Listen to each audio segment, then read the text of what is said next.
Hi and welcome back to my channel. So today I decided I wanted to rank all of my palettes that I have.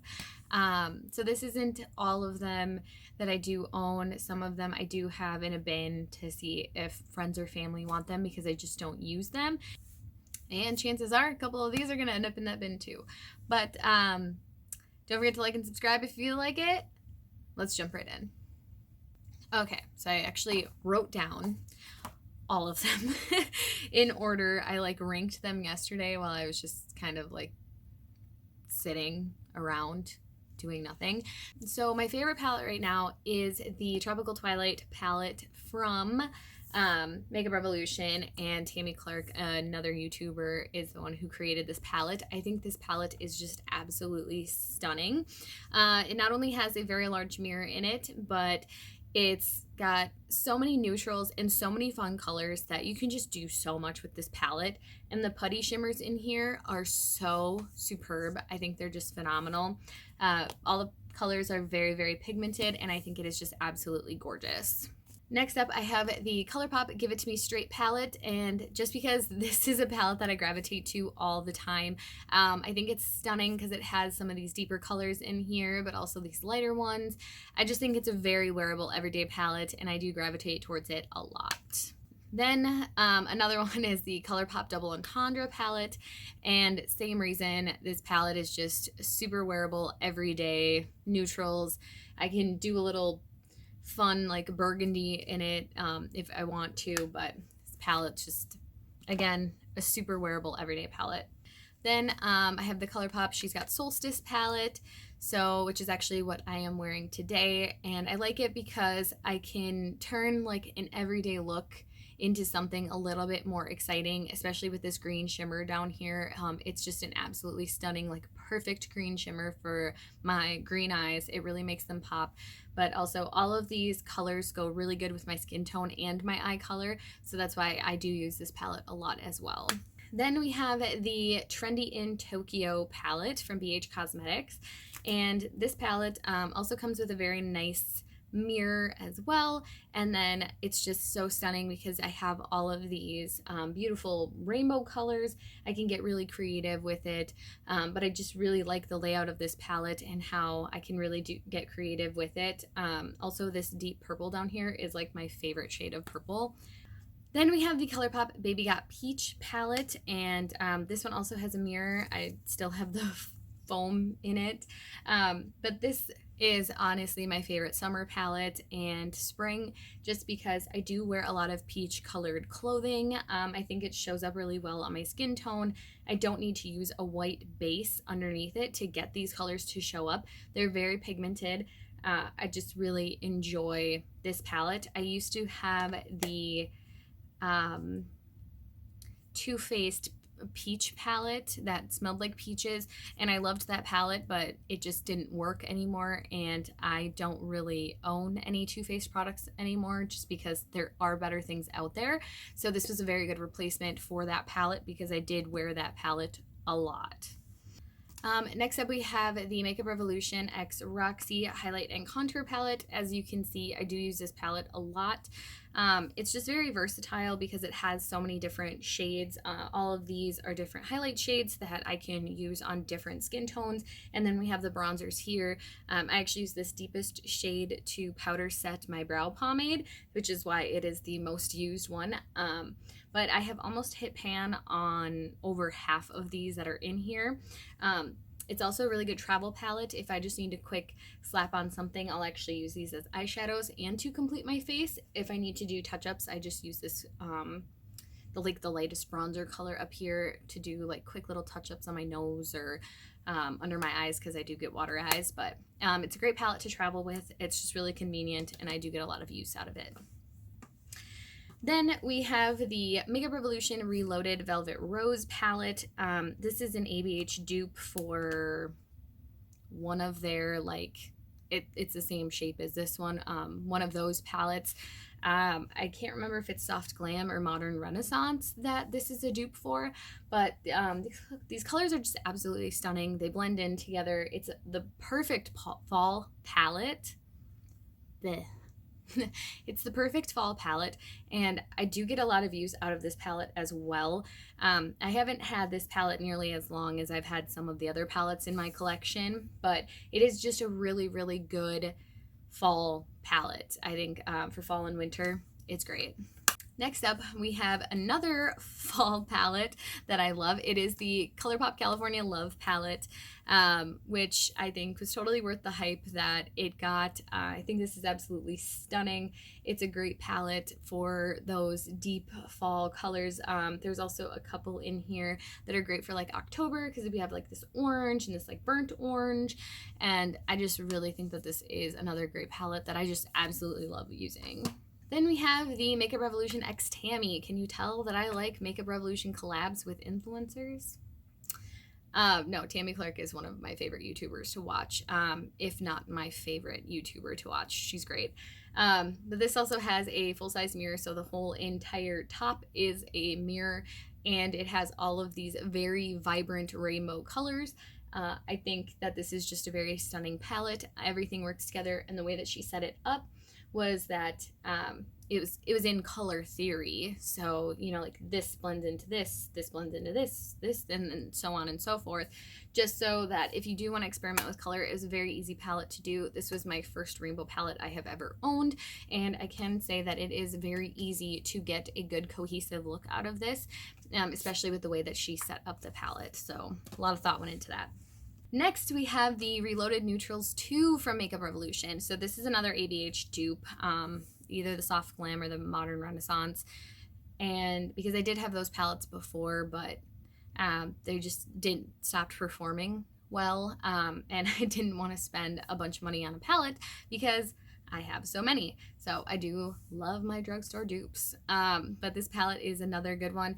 I just find that it's got like the nice neutrals, it's got the nice berry tones. If I'm like really in the mood to do something that's more on like the pinky, soft kind of side, I will gravitate towards this palette.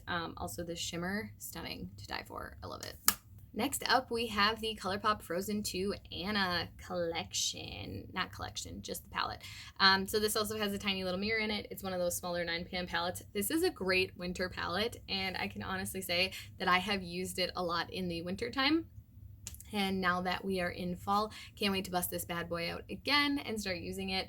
I just love the deep colors and the lighter neutrals, and this white shimmer is stunning. It's like a white with like a pinky reflect. Ugh, so awesome. I love it.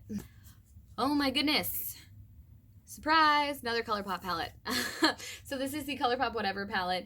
And this one I also really like in winter, especially around Christmas time, because I do have like this deep purple and deep reds and burgundies and pinks, and these shimmers in here are so stunning and beautiful. I really enjoy this palette. This is actually the one that I usually wear like on Christmas or to family events around Christmas time. So it's stunning. We have the ColourPop Smoke Show palette, which again, one of the 9pan palettes that has the mirror in it, but this is the perfect palette for doing any kind of like dark, deep, smoky eye. My favorite genre of music is rock music, so I bust out this palette every time I go to a concert, because what better look to do than a black and silver smoky eye. After that, we have the ABH Mini Pro Pigment Volume 1 Norvina. It's part of the Norvina collection. Again, this one does have a mirror as well. It still has the sticker on it, so you can see the writing there. But this is a pressed pigment palette, and these are very, very pigmented shadows. I will say that swatching them, they do look different than in the pan, but they are very bright, vibrant. Even though the pans are very small, you will get a lot of use out of it because they are so pigmented. So I do really like this little mini palette, and it was on sale for 12 bucks. So I figured, why not? And we have the Funko Pop. I'm a super nerd, and so is my boyfriend. So he actually got me these for Christmas. So they do hold a very special place in my heart. But this palette doesn't get as much use as I'd like it to, just because I do forget about it sometimes. And these different blushes in here I do prefer to use in the winter time. They do have a little bit of shimmer to them that just kind of makes it a little bit glowy when you put it on. The bronzer is just a matte bronzer. Then we have the ColourPop Bye Bye Birdie palette. I think this is my last ColourPop palette. But this palette is absolutely stunning. I love it for the deep purples and the pinks. And then there's got this like random like purpley brown in here. It has a couple Super Shock shadows in it as well. I just think that this is a really, really beautiful palette. And when I'm feeling more on like the pinky purple side, I will grab this palette. Next up, we have the Milani Most Wanted mini little eyeshadow palette in the color Rosy Revenge. So when I'm in like a really like pinky purple mood, I will grab this. The shadows are really pigmented. It's really nice and small. If I do travel, I will bring this with me, or if I'm running late to work and I need to quick do some eyeshadow, I'll throw a couple brushes in my bag and then I'll throw this in there. I can get a really cohesive, easy look from this, so I really like the convenience of that palette. And we have the Funko Pop Maleficent palette. So again, this one has a mirror in it, but these are really, really nice winter shades. This lighter section right here, I typically forget about because I'll gravitate more towards this deeper section. It's a really good wearable winter palette. And I really love the Maleficent movies. Then we have the Makeup Revolution Reloaded Red Alert palette. This just had colors that I really don't have. The shades in here are different, the undertones are different. So I picked up this palette for that reason. This like bright orange down here, I actually used not that long ago in one of my Instagram posts, but this is just a bunch of colors that I didn't have, so I grabbed the palette. Now we're gonna get to the 3 palettes that I use the absolute least because there is something about them that bothers me. So starting up, we have the Morphe 35i palette. So this is the Icy Fantasy palette. I do like this palette because it has all of the pastel colors that I wanted and it was affordable. This glitter here is not eye safe. I actually got it in my eye. So I haven't used the palette since then because this hurt so bad when this glitter got in my eye. I was flushing out my eyes for over an hour trying to get the glitter out and it was so painful. It was just not enjoyable. So I actually haven't reached for this palette in quite a long time. Like I said, this might go in my bin of if family and friends want it. I think next year for spring, I'll either wait to see what ColourPop comes out with, or I'll just grab one of their monochrome 9 pan palettes or a couple of them to get these colors. But yeah, it's just, this palette is really big. It's really bulky. It's hard to do videos with because it's so big. So I can't, every time I want to dip into a color, I'm like, hey, let me just do this. Just not a really big fan of the big palettes anymore, so that's why I'm not really a big fan of this one. So it doesn't get a lot of use. Plus that glitter in my eye really turned me off the palette. And then we have the Ciate London Editor palette. This palette doesn't really get a lot of use. I did just get it. It has a nice big mirror, but the matte to shimmer ratio in it is so weird. Like, this is a stunning palette. So this palette has 18 shades in it, 4 mattes, 14 shimmers. It's just the ratio is really off for me, so I just don't even really see myself using it very much because it's hard to get a super cohesive look with it when you're so limited on the mattes. And it's like, okay, well, I could do the same 4 mattes and then throw a different shimmer each time, and it's just, I don't know, it's just weird. And last but not least, this is the Tarteist Pro. I think this is the first palette that they came up with. This was actually a gift from my sister recently, and I have tried using it a few times, and it's just, every time the shadow comes out patchy. The look doesn't turn out the way that I want it to. This palette is absolutely stunning because it's so easy to use. You just go down the line and it's so easy to make cohesive looks with it, and the colors do mix and match nicely. But if you just want something simple that you don't have to think about, just go down the line and you're done. But it's difficult for me to get past the fact that it was really patchy and the looks that I created with it didn't turn out the way that I wanted it to. Alright guys, so that is the 24 palettes that I have in my collection, ranked 1 to 24. I do have a couple palettes that are not opened yet that I haven't used, so I didn't feel comfortable putting them in the rankings because I don't know how they perform. I have a lot of palettes that I am gifting to friends and family if they want them because they are used, so I can't do them in a giveaway. Anyways, thank you so much for watching. I appreciate it more than you'll ever know, and I can't wait to see you in my next one.